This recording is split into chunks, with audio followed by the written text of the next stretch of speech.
Hello বন্ধুরা, good morning. আজকে আবারও একটি নতুন দিন শুরু করছি তোমাদেরকে সঙ্গে নিয়ে। আশা করছি তোমরা সকলে খুব ভালো আছো আর আমরাও বেশ ভালো আছি। আজকে হলো বৃহস্পতিবার আর এখন ঘড়িতে বাজে ওই 7:30 মতো। তো অনেক সকালেই উঠেছি, উঠে হাজব্যান্ডের জন্য ব্রেকফাস্ট রেডি করেছি। ও সেটা নিয়ে এই যে বেরিয়ে গেল আর এখন আমি ঠাকুর ঘরের কাজটাও কমপ্লিট করে নিলাম। তো তারপরে দেখো ঠাকুর ঘরের কাজটা কমপ্লিট করে আবারও চলে এলাম রান্নাঘরে। তো ভাবছি এর মধ্যে আর ব্রেক নেব না, ব্রেক নিতে গেলে কি হয় বলো তো, শীতের বেলা তো আবার পরে রান্নাঘরে এসে সমস্ত কিছু গুছিয়ে রান্না করতে গেলে অনেকটা দেরি হয়ে যায়। তো এই যে 7:30 থেকেই আর কি রান্না বান্না শুরু করে দিলাম। তো হাজব্যান্ডকে আজকে দিয়েছি রুটির সঙ্গে আলু সয়াবিনের তরকারি। তো ওটাই নিয়ে গেল, আরও কিছুটা রয়ে গেছে, মানে একটু বেশি করেই করেছিলাম।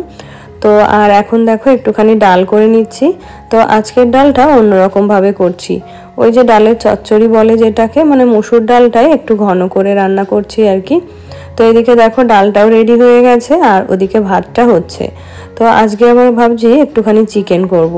তো ফ্রিজে একটু চিকেন ছিল, আগের দিন যেটা এনেছিল সেখান থেকে হাফ রান্না করেছিলাম আর হাফ আমি রেখে দিয়েছিলাম। তো এখন সেটা এই যে ফ্রিজ থেকে বের করে জলের মধ্যে রেখে দিয়েছি। আর এদিকে দেখো কিছু রসুনের খোসাও ছাড়িয়ে নিয়েছি। আর এখন পুরো মশলাটা করে নিয়ে রান্নাটা শুরু করে দেব। তো এখানে এই যে পেঁয়াজটা তো আমি সবসময় কুচিয়েই ব্যবহার করি।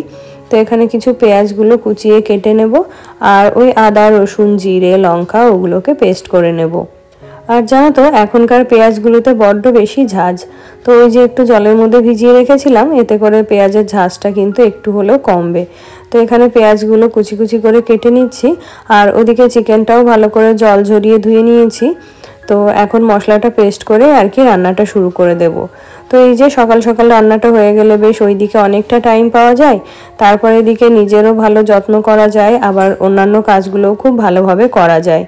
তো আমি আগে কি করতাম, তখন বাবার যখন স্কুল থাকতো তখন আর কি সকালে শুধু হাজব্যান্ডের জন্য রান্না করে আবার আমাদের জন্য ডাল ভাত এগুলো করে দুপুরের রান্নার মাঝখানে একটু ব্রেক নিতাম। তো এখন তো বাবার স্কুল নেই, তো এখন আর ব্রেক নিচ্ছি না, ওই একই সাথে আর কি রান্নাটা করে নিচ্ছি। তো এদিকে দেখো মশলাটা কষানো হয়ে গেল আর এদিকে এখন মাংসটা দিয়েও ভালো করে কষিয়ে নেব। তো এই চিকেন রান্নাটা আমার কাছে সব থেকে ইজি মনে হয়। কেন বলো তো, মাছ রান্না করতে হলে মাছগুলো প্রথমে ধুতে হয়, নুন হলুদ মাখতে হয়, ভাজতে হয়, তারপরে আবার সবজি দিয়ে রান্না করতে হলে সবজিগুলোও কাটা ধোয়া এগুলো করতে হয়। তো সেক্ষেত্রে চিকেনটা কিন্তু একটু তাড়াতাড়ি হয়ে যায়। তো দেখো চিকেনটাকে ভালো করে আমি কষিয়ে নিয়েছি আর এখন একটু গরম জল দিয়ে দিলাম। হ্যাপি ফ্যামিলি ব্লগ থেকে বোন লিখেছে, দি ভাই তোমাকে খুব কাছের মনে হয়, জানি না কেন, আর তুমি খুব ভালো। ভগবানের কাছে প্রে করো আমি যেন তোমাদের সাথে সব সময় এরকম ভালো হয়ে থাকতে পারি। নিঝুম সন্ধ্যা চ্যানেল থেকে সাথী লিখেছে, দি ভাই আমি সাথী, আমি আপনার ভিডিও বাংলাদেশ থেকে দেখছি। আপনার প্রত্যেকটা ভিডিও আমার খুবই ভালো লাগে, আপনার কাজকর্ম অনেক গোছানো অনেক পরিপাটি, আপনার ভিডিওগুলো দেখলে অনেক ভালো লাগে দি ভাই। আর এত সুন্দর ভিডিও আমি কিছুতেই মিস করতে চাই না।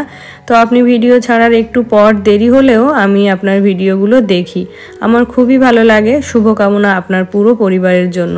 তো বোন আমার অনেক ভালোবাসা নিও আর এভাবেই আমার পাশে থেকো। তো দেখো রান্নাবান্না সমস্ত কিছু কমপ্লিট করে এদিকে চিমনিটাও ক্লিন করে নিয়েছি। আর আমার চিমনিটা যেহেতু কাচের, তো সেই জন্য একটু বেশি ঘন ঘনই ওটা পরিষ্কার করে রাখতে হয়, না হলে দেখতে তো খুব বাজে লাগেই, তার সঙ্গে চিমনির যে লিডটা রয়েছে ওটা ওপেন হতেও প্রবলেম হয়। তো চিমনি মোছার পর ওই কাপড়টাতে যে একটু কেরোসিন তেল ছিল সেটা দিয়েও কিন্তু আমি ওভেনটা খুব ভালো করে ক্লিন করে নিলাম।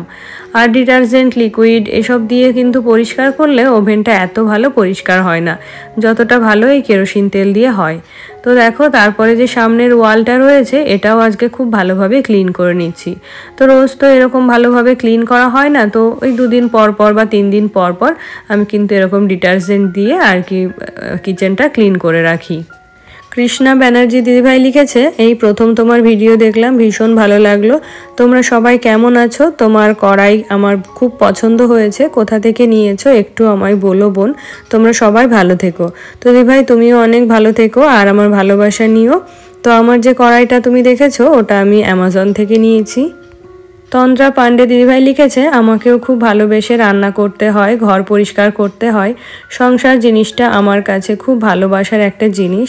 তোমায় খুব ভালো লাগলো, রান্না করে সবাইকে খাওয়াতে খুব আনন্দ পাই জানিও কিন্তু। হ্যাঁ গো, রান্না করতে আমিও ভীষণ ভালোবাসি।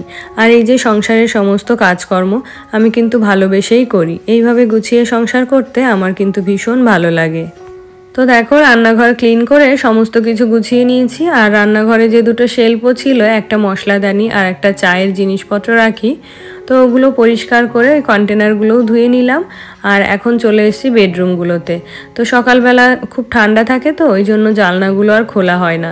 তো এখন দেখি বাইরে ভালোই রোদ্দুর আছে, তো রোদ্দুর থাকলে তার সঙ্গে কিন্তু হাওয়াও রয়েছে।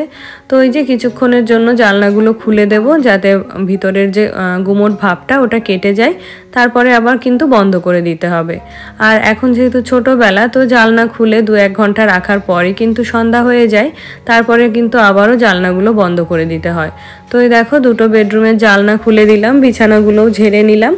আর এখন এই যে ডাইনিংটাও ভালো করে গুছিয়ে নিচ্ছি। তো স্নান করতে যাব, তো তার আগে এই কাজগুলো না করলে সব কিছু যেন ইনকমপ্লিট লাগে। মনে হয় যে কোনো কিছুই গোছানো হলো না বা ঘরটা ঠিকঠাক করে পরিষ্কার করা হলো না। তো সেই জন্য স্নানের আগে রোজই আমি এই যে সমস্ত ফার্নিচারগুলো একটু ঝাড়া মোছা করে ঘরটা ঝাড় দিয়ে তবেই আর কি স্নান করতে যাই। আর জানো তো, আমাদের যে দিকটাতে ব্যালকনি রয়েছে ওই দিকটা হচ্ছে পূর্ব দিক, আর রান্নাঘরের জানলাটা যেদিকে রয়েছে ওইটা হলো পশ্চিম দিক। তো ওই দুটো দিকেই কোনো ঘর বাড়ি কিছুই নেই, একেবারেই ফাঁকা। তো সেই কারণেই আর কি হাওয়াটা খুব চলাচল করে, আর সেই জন্যই ঘরটা ভীষণ ঠান্ডা হয়ে থাকে। তো সকালে বেডরুম থেকে বেরিয়ে এই ডাইনিংয়ে এসে রান্নাঘরে গিয়ে কাজ করতে ভীষণ কষ্ট হয়, মনে হয় একেবারে জড়সড় হয়ে বসে থাকি। তো তারপরে কিছুক্ষণ কাজ করার পর যখন শরীরটা একটু গরম হয়ে যায়, তখন কিন্তু বেশ কমফোর্টেবল মনে হয়। তো দেখো, লিভিং রুমটা ক্লিন করে এবার বেডরুমে চলে এলাম। ওই যে আজকে যেহেতু আর মাঝখানে ব্রেক নিইনি, তো বিছানাটাও আর কি গোছাতে পারিনি। তো এখন বাবাও ঘুম থেকে উঠে গেছে, তো এই সুযোগে আর কি বিছানাটা ঝেড়ে বিছানাগুলো গুছিয়ে ভালো করে ক্লিন করে নেব। তো দেখো, আমার সকাল শুরু হয়েছে কিন্তু ওই 5:30 থেকে, আর এখন ঘড়িতে বাজছে ওই 11টা মতো।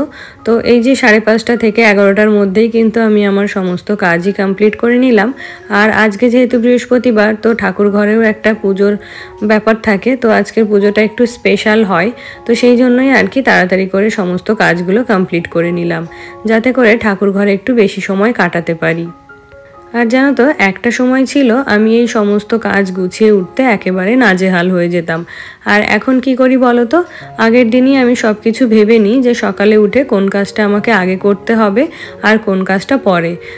তো এইভাবে আগে থেকে একটা শিডিউল তৈরি করে নিলে পরের দিনের কাজগুলো কিন্তু খুব ভালোভাবে করে নেওয়া যায়। তো একজন দিদিভাই জানতে চেয়েছে যে আমি বাকি ঘরগুলো কিভাবে ক্লিন করি। তো দেখো, সেরকম কোনো বাধা ধরার রুটিন আমার নেই। যেদিন যখন মনে হয় যে ঘরটা ক্লিন করা দরকার বা এই ঘরের ফার্নিচারগুলো মোছা দরকার, সেদিন আর কি এগুলো করে নিই। তো আজকে দেখো, যেহেতু অন্যান্য কাজগুলো তাড়াতাড়ি কমপ্লিট করে নিয়েছি, তাই কিন্তু এই ঘরের ফার্নিচারগুলো মুছতে বসে পড়লাম। আর কি বলতো, এই উডেন ফার্নিচারগুলো যত বেশি মোছা হয় এর শাইনটা কিন্তু ততই ভালো থাকে। তো আমি নিজের চোখেই দেখেছি যে এই গালা পালিশের উপর যদি একটু ধুলো পড়ে, তাহলে কিন্তু ওগুলো আরও শক্ত হয়ে ফার্নিচারের সঙ্গে আটকে থাকে। তো সেই জন্য আমি চেষ্টা করি একটু সময় বের করে হলেও অন্তত ফার্নিচারগুলো মুছে রাখা। তো দেখো, প্রত্যেকটা ঘর ক্লিন হয়ে গেল, আর এখন ঘরের মেঝেটাও ঝাড় দিয়ে তারপরে যাব স্নান করতে। তো সকালে তো ঠাকুর ঘরের অর্ধেক কাজই করে রেখেছি, ঠাকুর ঘর মোছা, ঠাকুরের বাসন ধোয়া, ফুল তোলা। আর জানো তো, এখন যেহেতু ঠান্ডা পড়ে গেছে, ফুলগুলোও যেন গাছে কম ফুটছে। তো আজকে ওই অল্প কটাই ফুল পেয়েছি, আর সঙ্গে বেলপাতা, দূর্বা এগুলো তুলে নিয়েছি। আর বাজার থেকে যে হাজব্যান্ডকে দিয়ে আনাবো ফুলগুলো, সেটা কিন্তু একেবারেই মাথা থেকে বেরিয়ে যাচ্ছে। তো অফিস থেকে ঘরে ফেরার পরেই আর কি আমার মনে পড়ছে যে ফুল আনাতে হবে। তো সেই মতো করে ফুলগুলো আর আনা হয়নি। তো যা কটা ফুল পেয়েছি ওগুলো দিয়ে আজকের পুজোটা করে নেব। তাহলে বন্ধুরা, আজকের ব্লগটি তবে এখানেই শেষ করছি। দেখা হচ্ছে নেক্সট ব্লগে। ততক্ষণে তোমরা সবাই ভালো থেকো, সুস্থ থেকো এবং সাবধানে থেকো।